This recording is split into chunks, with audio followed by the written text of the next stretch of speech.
that Shamir was committed, likely motivated by his commitment to our homeland. He became determined to find a way to show the world that Jews and Palestinians can live peacefully together in one state called Israel between the river and the sea. The 10th of Tammuz, the Yud Tammuz, is the day that Yitzḥak Shamir left our world. And I would argue that Yitzḥak Shamir was the greatest prime minister the state of Israel ever had. He was certainly our strongest leader, and I think he had the clearest understanding of our interests. Shamir is a very interesting character. He's also, what the media did to him here. They didn't make him a bad guy. They didn't demonize him. Very interesting what they did with him, because remember, he was the last prime minister we had before the whole Oslo paradigm, before what we can now refer to as the Conception, meaning everything that was wrong in terms of Israeli diplomatic thinking, security thinking, everything that was wrong with how our decision makers were seeing our situation or how to deal with our situation really came post Shamir. He was the last prime minister before all that. And he was a prime minister who was clearly loyal to the land of Israel and spent his time in office fighting to protect her and filling her with Jews. Right? He wanted, if he could be remembered for anything in history, it would be that he did everything in his power to keep the land of Israel Jewish. The opposite of what came after. The opposite of the Oslo Accords and the Gaza disengagement and the roadmap and all of these things, right? And so they didn't make him a bad guy. What the media did was they made him boring, which is crazy. They made him boring. And he was anything but boring. He was, we could say, uncharismatic. We can say he was short physically. He was a short man, right? But he was a very strong man. And it's very interesting. The guy was the leader of Leḥi, the fighters for the freedom of Israel, the Stern group. He was the operational leader of Leḥi, not the ideological leader like Eldad or the political leader like Galen Moore. Shamir was actually the leader of operations. What do operations mean when we're talking about a terrorist organization? Assassinations, bombings, shootings, right? That's not boring. That's what he did. Spent a long time in prison. He even spent time in a detention camp in Eritrea with a lot of Ho Chi Minh's guys.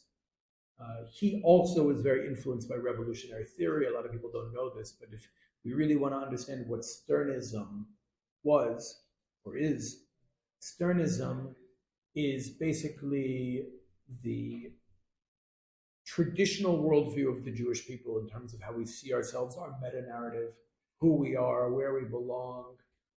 We could say maybe the ideological worldview of Rav Kook, and the goals of the Jewish people that we see in the Amidah, right? Combined with what we can call a Leninist political analysis as a tool, like the science of Leninism.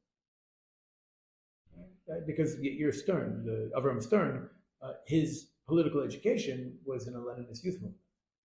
At the time of the revolution, he lived with his Bolshevik uncle in Petrograd. And he was in a Leninist youth movement. And because he was a Jew, and Jews were treated pretty harshly, in that part of the world at that time, he became a Zionist. But what kind of Zionist did he become? He became a socialist Zionist. And he made Aliyah. And then he became very disillusioned with the Zionist left. So he went to the more muscular revisionist Zionists, of Jabotinsky, who was still alive at the time, meaning he knew Jabotinsky. But then he became very disillusioned with them too. They didn't get it either. And he went to academia. And he just decided he would be an academic. Yair. And eventually he met David Raziel. David Raziel was a student of Rav Yitzḥak HaKohen and the Chavruta of Rav Yehuda HaKohen. And from what I hear, he would also sometimes teach in Merkaz Rav. And he would become the commander of the Irgun, Tzvaidoli, the Etzel. And when he met Yair, he shared with Yair the Torah of Rav Kook. And Yair synthesized that with his Leninist political education, and he left academia and came back into politics. And that became Sternism. Now, when Yair was assassinated by the British, wall handcuffed in Tel Aviv, his movement was destroyed, but it was rebuilt essentially by Yitzḥak Shamir, Natan Yelenmor, and Yisrael Eldad. And Yelenmor was a political leader, Eldad was the ideological leader, and Shamir was the operational leader, building the organization and doing the acts of terror against the British. Later in life, once the state was established, I mean, the truth is, Shamir initially, when the Leḥi split, Shamir went with the left, meaning the left wing of Leḥi, which were revolutionary socialists, saw potential to create a unified Semitic region, Jews, Arabs, Kurds, everybody together against Western imperialism, but also Jewish state in the entire land of Israel. Shamir was part of that party, the Lochamim, the Fighters Party. And then later he left politics, and he was eventually, with David Ben-Gurion's permission, recruited into the Mossad. What did Shamir do in the Mossad? We know very little. In his autobiography, he kind of just writes that he was in the Mossad. That's it. Doesn't give any detail. I think he was head of operations in Europe, which at that time, I think he lived in France. At that time, it basically meant hunting Nazis and probably preventing Egypt from being able to develop the capabilities to hurt us too badly, things of that nature. But this is somebody who certainly had political intelligence. Okay? Now, eventually, Shamir becomes the prime minister of Israel. I don't want to get into the whole story of how that happened, because I want to focus on something very specific here, and it's relevant to our situation. Shamir was very clear about what our national interests are. And he saw the greatest threat to the people of Israel, the nation of Israel, as Western attempts to take parts of our land away from us. That was the greatest threat that Shamir saw facing the people of Israel. Western attempts to divide our land. And he saw the weapon in the hands of the Western powers as being the Palestinian question.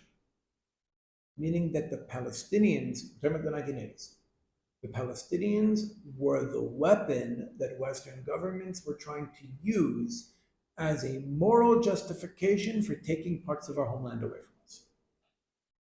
So Shamir understood he needs to neutralize this weapon, which meant that Shamir was committed, likely motivated by his commitment to our homeland.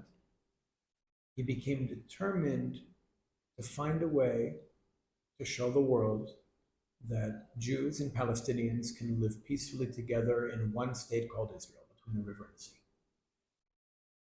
That was the official position of the Likud under Shamir. That was the message that he kept kind of putting out there.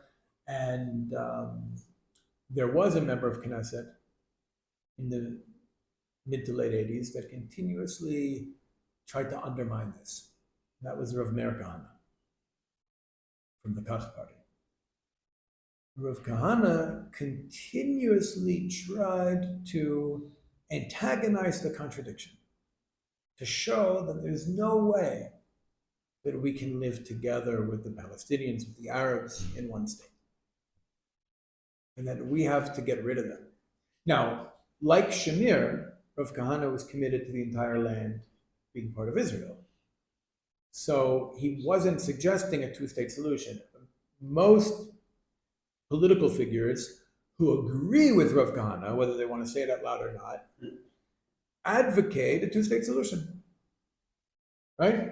Can't live with them. We have to divide the land in half because they lack a commitment to the entire land.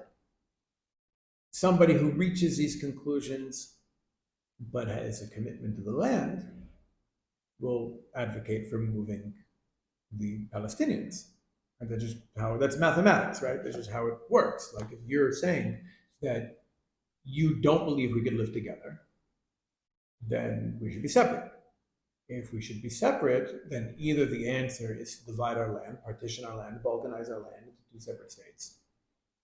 But if you can't give up your land, if you believe this land is your soulmate, and you have an obligation to protect her and to keep her whole and to keep her part of a Jewish state, then your only option is to get rid of the problematic population. Right? That's the logic. So Shamir, regardless of what he believed, I'm not 100% sure what he actually believed internally, because he kept that very well guarded, even from his kids. But what he said was that we can create a reality here where Palestinians and Jews are living together in the state of Israel. And he even did try to build permanent housing for the refugees, to get rid of the refugee camps in the West Bank and Gaza, and to replace them with permanent housing that Israel would build. And the UN stopped them. The UN actually passed 2 resolutions stopping Shamir from finding a permanent solution for the refugees, right? Because the UN wanted to keep those Palestinians in the refugee camps. This is 1987, I think, if I'm not mistaken. Shamir saw Rav Kahana as a threat to Israel, really. If you look at his autobiography, he refers to him as that evil man. He really, really disliked him. I wouldn't be surprised if Shamir was somewhat complicit in Rav Kahana's assassination. Right? He was the prime minister at the time. That wouldn't surprise me, because I think from his perspective, Rav Kahana was functioning as an agent of our enemies, meaning from the way Leḥi would speak. Remember that Shamir is coming from Leḥi. The Leḥi used to refer to Ernest Bevin, the British Foreign Secretary, as an agent of Leḥi, because Bevin would make these really ugly anti-Semitic public statements, and it would drive more Jews into the ranks of Leḥi. And it would make Leḥi's actions look more justifiable to the general public.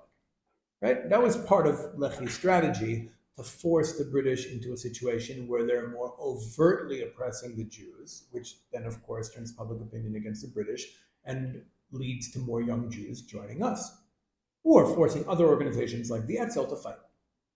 Right? Remember that the Leḥi started fighting the British at the very beginning of World War II. The Etzel started fighting the British in 1944. Right? So the Leḥi were fighting the British for almost a decade, and the Etzel joined halfway through, roughly. And the Etzel only joined because the Leḥi created the conditions for the Etzel to really have to join. They could be credited with dragging the Etzel behind them into a war with Great Britain. So Leḥi framed Bevin as an agent of Leḥi because he was speaking in a way that caused the British, that caused more and more Jews to want to oppose British rule here.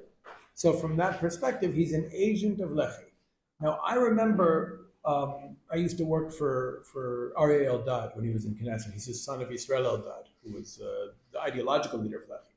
And once Eldad accused Itamar Ben Gvir, who was not in Knesset at the time, but he accused Itamar Ben Gvir of being an agent of the Shabak, the Jewish department of the Shabak. And I asked him about this. I asked Eldad, well, what do you mean? You really think he's a Shabak agent? And he said, no, I don't think he's really a Shabak agent. I mean it the way my father meant that Bevin was an agent of Leḥi. Right? In the same way that Itamar Ben Gvir is not really an agent of the Shabak, I don't think, or Eldad didn't really think, but he behaves and speaks in a way that actually advances their agenda, that actually helps them to demonize and vilify the more activist element of the West Bank Jewish community. Right? Hilltop Youth or whatever, right?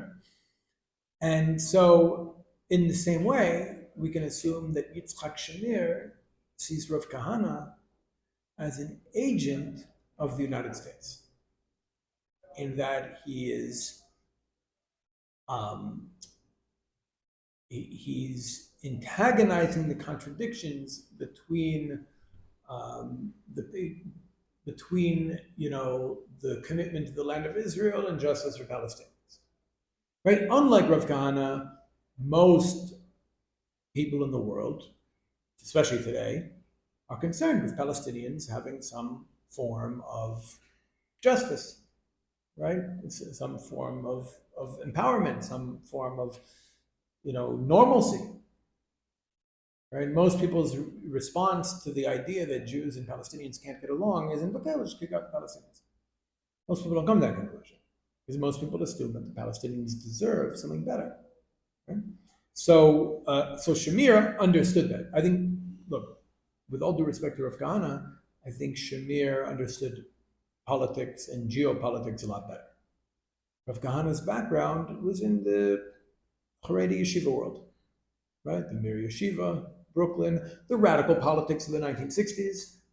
That's true. He definitely understood that. But in terms of global politics and the interaction between nations and empires, guerrilla movements and all that, Shamir lived it. He was the leader of Leḥi fighting the British Empire. He was the head of the Mossad in Europe. He understood how the game works, and I think he understood it better than Rav Kahana, and I think his strategy was the correct strategy, not just to say we could live together with the Palestinians in one state, but to try to make it real. And by the way, there are things he did that failed. For example, Shamir, looking at the Haredim as an example, really believed that if we strengthen the forces of Islam in Palestinian society, they will become less revolutionary and less politically active and less violent. And a lot of what became Hamas began because Shamir gave support to those Islamic teachers who ultimately created Hamas. That when people say Israel created Hamas, that's what they're talking about. But it was a reasonable gamble coming from Shamir's perspective. If he looks at his own society and he says, well, the Haredim are completely useless when it comes to the national struggle. That's how he saw it at the time. Today, maybe it's different. But at the time, he looked at the Haredim as a population that was essentially not very useful when it comes to the national struggle, although there were a lot of young Haredim in Leḥi when he was the leader of Leḥi. Even in Torah Karta, there were boys from Torah Karta who had joined Leḥi against the will of the rabbis, obviously. There are also Palestinians in Leḥi from Abu Ghosh, right? But it was a very eclectic group. But it makes sense if you're looking at your own society and you see that the Haredim, for the most part, are non-political. They're interested in their interests, they're interested in their communities, they're interested in their yeshivot, but they're not really looking to take positions on big national issues, right? It would make sense that you'd want that for your enemies, right? You want to strengthen a population inside your adversary, right? That is like the Haredim. So that's what he did, and that became Hamas. So it didn't really work out, right? But these things have a dialectical motion. So it could be that what Hamas shows us is something now the Torah Jews on our side need to be able to replicate in a purified way. Right? Not exactly like Hamas. We don't want to be exactly Hamas, but I'm saying that they modeled for us an effective combination of spirituality, called religion, and action, and violence, and national fulfillment, right? National struggle combined with a religious ideology. And then what did we do in return? We kind of grew that sharper and stronger in our own population, in the national religious, in the more hardcore national religious. So this does have a dialectical motion. Maybe without Hamas, we wouldn't have gotten to where we're at. And without the Haredim, there wouldn't have been a Hamas, right? So these things tend to, Hashem is writing history. It's important to keep that in mind. And I think that when it comes to political issues, I think Shamir understood better. I think he had a more sophisticated understanding of how things actually work. Like I said in the beginning, like I said, often the further you go left on what we'll call a linear political spectrum, the more political intelligence we find. And remember, Shamir is ultimately coming from the left, meaning Shamir is coming from Leḥi. And I think Leḥi is probably the best expression we can find of left-wing Jewish nationalism, right? Because they kind of adopted the theories and principles and analytical tools of Marxism, of Leninism, and applied it to the historic struggle of the Jewish people to liberate ourselves and undo what the Romans did to us. And I think that's a very powerful combination. And that was Leḥi, and that was Shamir. And I think Shamir, his entire life, saw himself as Leḥi. You know, he was quoted once as saying, "Politics is war by other means." And I think even as the Prime Minister of Israel, Shamir saw himself as acting on behalf of Leḥi, advancing the ideological goals of Leḥi. So you can say that Shamir was probably, to this, I would say he was the greatest, strongest Prime Minister we've ever had. He was very disappointed with Benjamin Netanyahu. He had groomed him, and he had elevated him in the Likud, and he very much facilitated Netanyahu becoming the Prime Minister, or the leader of Likud after him. And he was very disappointed with Netanyahu when he was forced by Bill Clinton to give up Hebron. But I think that in the long run, Netanyahu has shown us that he's actually playing a long game. And I think Netanyahu, I didn't always believe this, but from the time that Bennett was sworn in as Prime Minister and Netanyahu gave a speech at that event, I've been convinced that Netanyahu has been very quietly and very slowly trying to free Israel from the United States. But he has to do it carefully, and he can't do it in a way that, you know, arouses, you know, reaction from the empire. Although every single U.S. president who has served alongside Netanyahu has worked to get him out. The only one who succeeded so far is Clinton. And I think it's also important to know that how did Yitzhak Shamir stop being our prime minister? Moshe Ahrens writes a book called Broken Covenant, in which he explains how George H.W. Bush and his Secretary of State, James Baker, interfered in Israel's political system, actually conspired with Shimon Peres to unseat Shamir and put Peres in the prime minister's office because he was willing to do what the Americans wanted. Whether because he was subordinating Jewish interests to American interests or because he believed they were aligned, these things are sometimes hard to tell. But certainly Peres was conspiring with the Americans to get Shamir out so he could be the prime minister. That's how Shamir ended up no longer being our prime minister. What happened in the end was Peres lost the Labor Party primary to Yitzhak Rabin, so Rabin became the prime minister, which was more complicated for the Americans. Right? Peres would have been easier for them. But that is how Shamir left the national stage. The Americans have tried the same thing with Netanyahu. Bill Clinton succeeded. In 1999, he sent a team led by James Carville. It included Bob Shrum, Jim Gerstein, others, to run Ehud Barak's campaign, get Netanyahu out. Obama tried with V15 in 2015, failed. Trump, actually, I think through Victor Lieberman, tried to destabilize the Israeli government over and over and over again. That's why we had like a series of elections in the span of a couple of years, because Lieberman was preventing the government from being formed after each election. And I think Lieberman was an agent of Trump because Trump wanted an Israeli government that would accept and be able to implement his deal of the century. And Joe Biden, his administration was of course caught funding and directing a lot of the anti-government protests in this country up until October 7th, and then shifting that over to like the hostage families, and like they kind of like moved a lot of that money and that organization and even some of the graphic designers over to the Bring Them Home Now campaign under Biden. And my expectation is that Donald Trump this time around will try to get rid of Netanyahu. He's probably already trying to get rid of Netanyahu. And I'm hopeful that Netanyahu will stay in office because I think he's the best option we have right now. And I haven't always been a fan, and I might not even vote for him in the next election, but I think he's the best prime minister we have. I don't think we have any options. Shamir is not running.